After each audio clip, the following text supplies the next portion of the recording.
राजधानी लखनऊ में लगभग 18वीं सदी का बना प्राचीन शिवालय मंदिर अवैध कब्जा और वापस से पूजा पाठ शुरू करने के को लेकर लड़ाई अब शुरू हो गई है।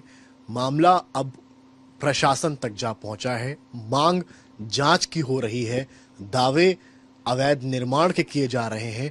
अब देखना यह है कि वहां की कहानी क्या है। जिन्होंने ये दावे किए हैं वो इस वक्त हमारे साथ मौजूद हैं और वो ब्राह्मण संसद के अध्यक्ष हैं और हमारे साथ यज्ञमणि जी मौजूद हैं जो उस प्राचीन मंदिर के मुख्य पुजारी के बेटे हैं, जो ये दोनों ही इस पूरे मामले को देखते आए हैं और प्रशासन तक अब पहुंचे हुए हैं। बात करेंगे अमरनाथ जी से। अमरनाथ जी, मुझे बताइए कि क्या मामला है और आपके इस पूरे मामले को लेकर क्या दावे? ये मामला ये है कि ये 150 वर्ष पुराना शिवालय है और इसमें बरगद का पेड़ था, उसके नीचे राधा कृष्ण जी का मंदिर था, शिवालय था और वहाँ पे स्थानीय लोग पूजन पाठ करते थे, महिलाएं बरगद की पूजा करने आती थी। ये सब चल रहा था। अचानक से 1992 के आसपास जब यहाँ पे समाजवादी पार्टी और बहुजन समाज पार्टी की सरकार थी तो उन्हीं के कुछ राजनीतिक संरक्षण प्राप्त भूमाफियाओं ने इस मंदिर पे कब्जा कर लिया। कब्जा करने के बाद जब ये यहाँ के जो पुजारी थे रामकृष्ण दीक्षित जी, उन्होंने प्रशासन में जा कर के एक एप्लीकेशन दी, एसडीएम कोर्ट में केस किया तो एसडीएम ने ऑर्डर भी किया कि इस पूरे परिसर को संरक्षण किया जाए और पेड़ वेड़ ना काटे जाए, मगर उस एसडीएम कोर्ट के आदेश का अनुपालन नहीं हुआ। थानों में एफआईआर की गई, पुलिस से गुहार लगाई गई। उस समय की सरकारों ने इतना दबाव डाला पुलिस और प्रशासन पे कि वहाँ पर पूरा एक दिलकुशा प्लाजा नाम का एक कॉम्प्लेक्स आज की तारीख में खड़ा है और नीचे मंदिर दबा हुआ है। और हमने अभी तक ये देखा है कि मंदिर के गुंबद के ऊपर कोई चीज़ आप बना नहीं सकते। उन्होंने गुंबद के ऊपर भी छत बना दी और बेसमेंट और ग्राउंड में उन्होंने कमर्शियल कॉम्प्लेक्स बना दिया। फर्स्ट सेकंड थर्ड फ्लोर पे उन्होंने रेजिडेंशियल बना दिया और ये स्थिति उन्होंने कर दी कि जो दीक्षित परिवार था, जो 150 सालों से पुश्तैनी तौर पे वहाँ पे पूजा अर्चना का कार्य कर रहा था, उनको इतनी धमकियाँ दी गई, जान से मारने की धमकी दी गई, उनको एक दो बार हमला भी उनके ऊपर हुआ। तो सीधे सज्जन लोग थे, पूजा पाठी थे, कर्मकांडी थे, तो कुछ कर नहीं पाए।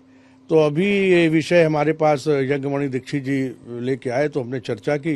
फिर हमने अपनी संस्था की तरफ से कमिश्नर लखनऊ से भेंट की, उनको हमने सारा प्रकरण बताया कि ऐसा ऐसा है, इस तरीके से भूमाफियाओं ने कब्जा किया है।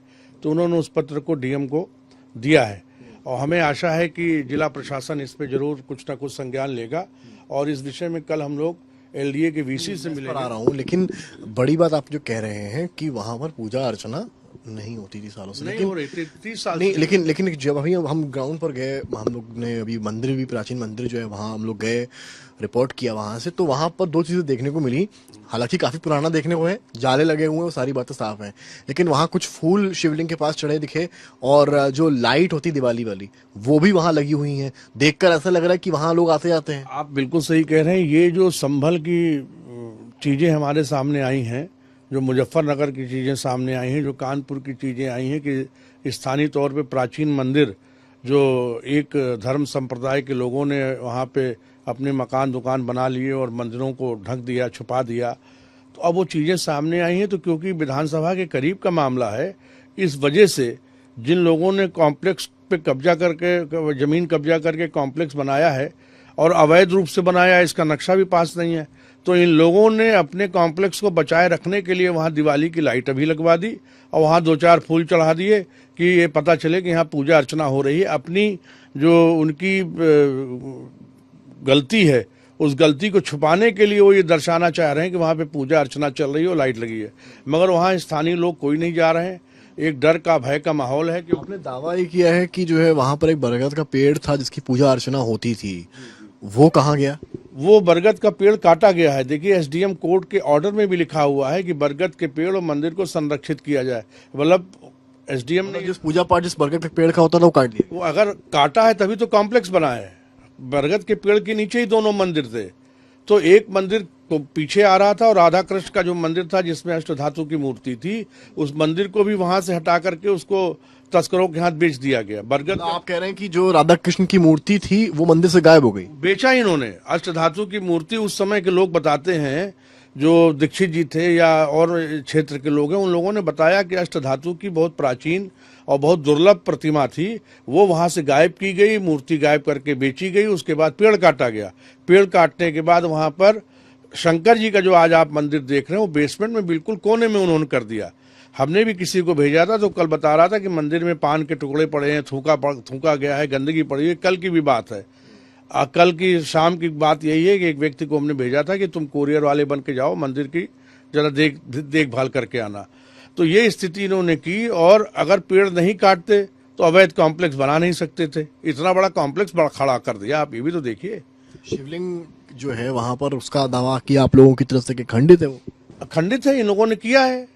इन लोगों ने खंडित किया। ये तो पूरा मंदिर तोड़ने के उसमें थे, मगर एसडीएम कोर्ट का ऑर्डर था, तो हो सकता है कि उस समय उनकी कोई भूमिका रही होगी कि हम बरगद का पेड़, शिवलिंग पे लोगों ने फूल चढ़ाए हुए, खंडित मूर्ति फूल चढ़ा दिए। अब हम तो सरकार से, प्रशासन से मांग कर रहे हैं कि ये जो ट्रस्ट थी मीता दास गजराज सिंह ट्रस्ट, जिसके नाम वसीयत है 1918 की, 1906 की, ये सारे रिकॉर्ड पेपर हैं, तो ये जमीन इस ट्रस्ट को उपलब्ध कराई जाए तो हम उस मंदिर का जीर्णोद्धार करवाएं। डिविजनल कमिश्नर रोशन जैकब से क्या कुछ बात हुई आप? उनको हमने सारा प्रकरण बताया, तो वो खुद ही बड़ा अचंभित थी कि 1993 का एसडीएम कोर्ट का ऑर्डर है और उस कोर्ट के ऑर्डर का अनुपालन नहीं किया गया, और उस बिल्डिंग का एलडीए से नक्शा भी नहीं पास कराया गया। विधानसभा के पास, विधानसभा मार्ग में, विधानसभा से 500 मीटर की दूरी पे ये कॉम्प्लेक्स बन गया। और 150 साल पुराना मंदिर, क्षेत्र के जो लोग थे वो सब ये बताते हैं कि ये मंदिर की बड़ा महत्व था वहां पर, और ये राजनीतिक संरक्षण प्राप्त भूमाफिया हैं। और बिल्कुल हमें कहने की गुरेज। तो फिर क्या कहा उन्होंने कि कंप्लेंट आगे बढ़ाई? उन्होंने कहा कि ये प्रकरण को हम डीएम लखनऊ को भेज रहे हैं, आप डीएम लखनऊ से मिलिएगा और वीसी से मिलिएगा। हम उनसे इसलिए मिलने गए थे कमिश्नर लखनऊ से कि वो एलडीए की चेयरमैन भी हैं, और इस बिल्डिंग का नक्शा पास नहीं है। बगैर नक्शा पास के कैसे वहां पे? लोगों ने कहा खरमास तक अगर निवारण नहीं हुआ, पूजा पाठ आप शुरू करें। देखिए, इस समय खरमास चल रहा है, ये सत्य बात है। प्रशासन के माध्यम से कानून व्यवस्था का सम्मान करते हुए, प्रशासन का और शासन का सम्मान करते हुए ये बात हमने बोली कि अभी हम आग्रह करेंगे, निवेदन करेंगे कि जो मीता दास गजराज सिंह ट्रस्ट है उसको वो भूमि मंदिर उपलब्ध कराया जाए, जिससे हम सहयोग करके उस ट्रस्ट का के जो मंदिर हैं उनका हम जीर्णोद्धार करा सकें, और क्षेत्रीय लोगों का, हिंदुओं का जो 30 साल से गुस्सा चला आ रहा है, उस गुस्से को शांत। ये कुछ डॉक्यूमेंट्स हैं, आपको वो भी दिखा देते हैं जो इनके ही संस्था के द्वारा सब किए गए हैं। ये लेटर्स हैं कुछ, क्या यज्ञमणि जी भी हैं, ये क्या लेटर्स हैं बता समझाएंगे? ये लेटर ये हैं कि मंदिर पर जो अवैध पहले बताइए।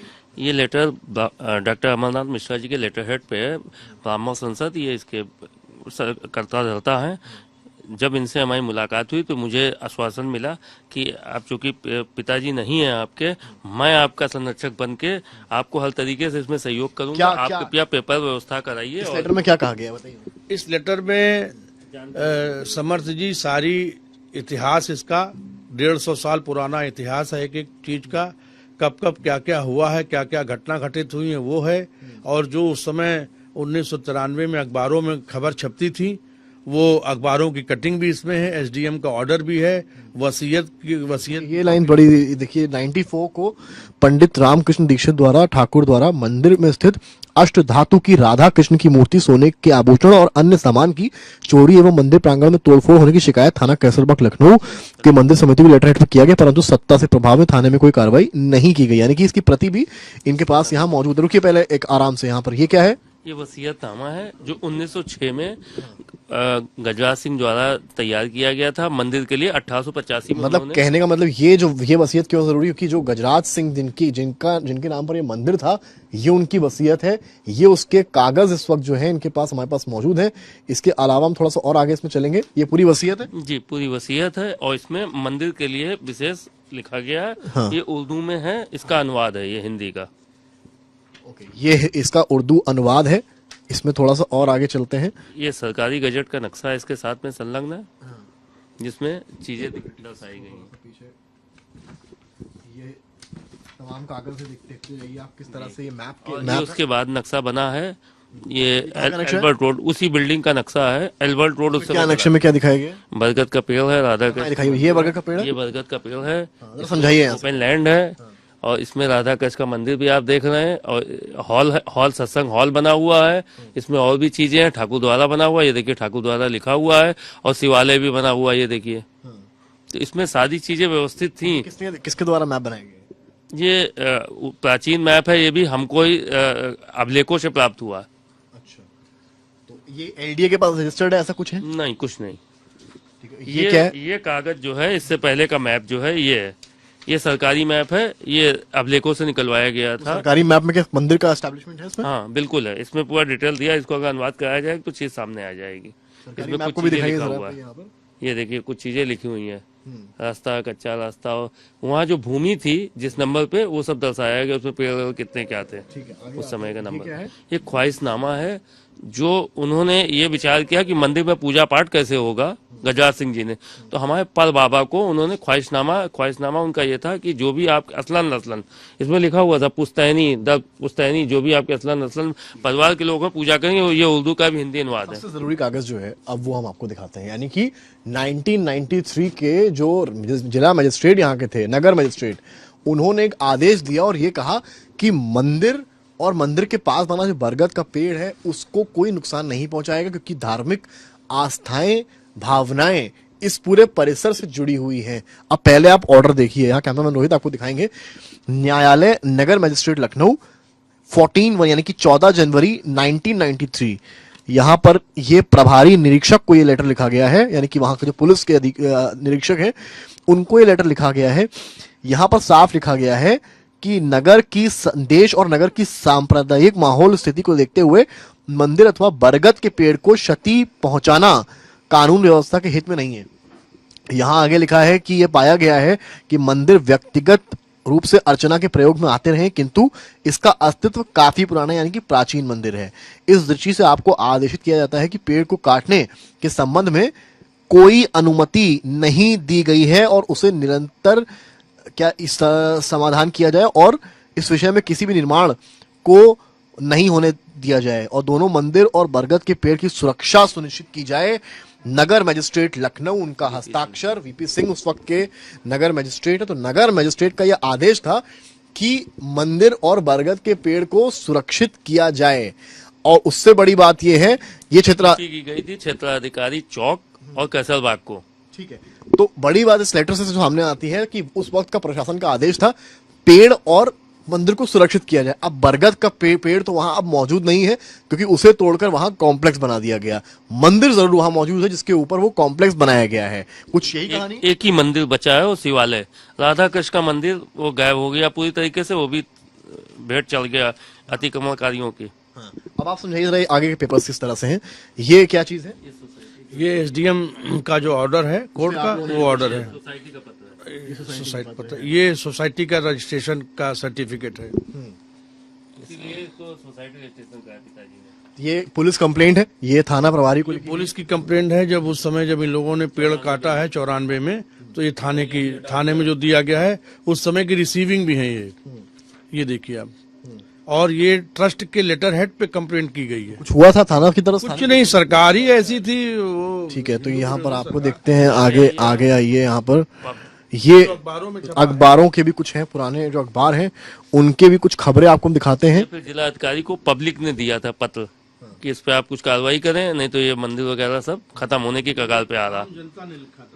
आम जनता का ये पत्र है और वहाँ भी कुछ सुनवाई नहीं हुई, तो इसको भी नाम भी लिखे हुए हैं यहाँ पे, जो लोग उस समय दस्तखत करके दिए थे। इसके बाद ये इनको कॉपी भेजी गई थी कि ताकि कोई कार्रवाई हो सके। राज्यपाल महोदय थे मोतीलाल वोरा जी, मुलायम सिंह यादव थे मुख्यमंत्री जी, और ये अंजू गुप्ता थी नगर मजिस्ट्रेट। इन लोगों को ये कॉपियां भेजी गई थी क्या कार्रवाई किया जाए। आते हैं कुछ पुराने अखबार देखिए आप। यहाँ पर मंदिर ढहाए जाने से सांप्रदायिक उन्माद की आशंका, ये पुराने कुछ अखबार है जिनमें इसी मंदिर और कॉम्प्लेक्स के विवाद को लेकर उस वक्त की प्रकाशित खबरें यहाँ पर हैं, जिनको आप देख सकते हैं। हिंदी अखबार है, पुराना अखबार है। प्राचीन बरगद का पेड़ काटने का भी प्रयास, हालांकि यहाँ प्रयास हो रहा था और वहां तब तक कट चुका था। आदेश पे। यहाँ इस बरगद के पेड़ में भी पूजा पाठ होती थी कुछ और कटिंग से। ये 1993 की कटिंग आपको दिखा रहे हैं, 18/6/1993 की कटिंग पुराने अखबार की है। ये एक और अखबार की है। मंदिर तोड़कर किया जा रहा है अवैध शॉपिंग कॉम्प्लेक्स का निर्माण। जिस जहां से हमने ग्राउंड रिपोर्ट की, जहां से आपने पूरा कॉम्प्लेक्स देखा, ये उस कॉम्प्लेक्स को लेकर उस वक्त की प्रकाशित खबरें हैं। लेकिन हालांकि इसकी प्रामाणिकता की हम जानकारी नहीं देते हैं, लेकिन जो चीजें छपी हैं वो आप यहाँ पर देखिए। मंदिर तोड़कर ये पूरा खबर यहाँ कंप्लीट किया गया है।